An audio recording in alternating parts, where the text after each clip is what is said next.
Okay. Ano ang pagkakaiba ng sex and gender? Dapat mas 80 mo palayan nyo ha.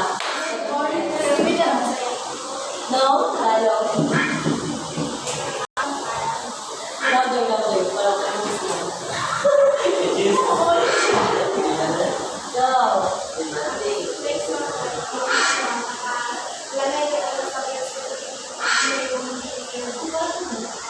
Sa birth certificate lang ba?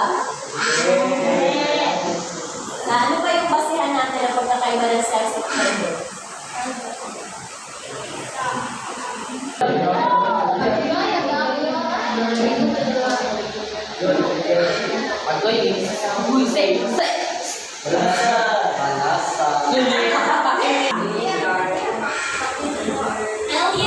Ano ang tawag sa mga taong minsan, ano ang tawag sa mga taong pinanganak na may parehong katangian ng lalaki at babae sa kanilang reproductive organs at nagbigay ng isang halimbawa?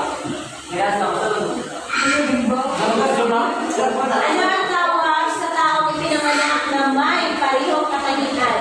Buhay ng reproductive organs. Ano tawag natin? Those. Apat na ito tama na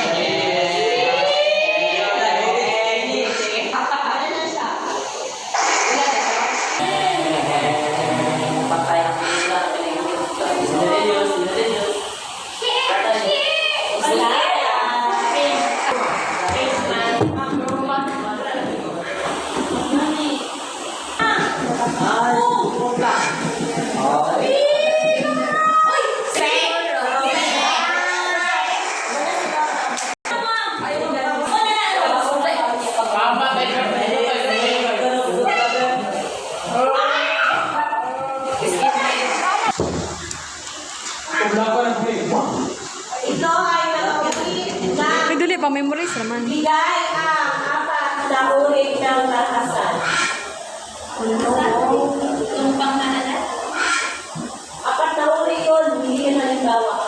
Ano yung uri? Di ba may apat na uri tayo ng karahasan? Una ay... Go, answer. Don't ask me question. Answer. Una is... Daw, mga uri na karahasan na nakapaloob sa anti-Gaussy Act. Ano yun? Yes, apat.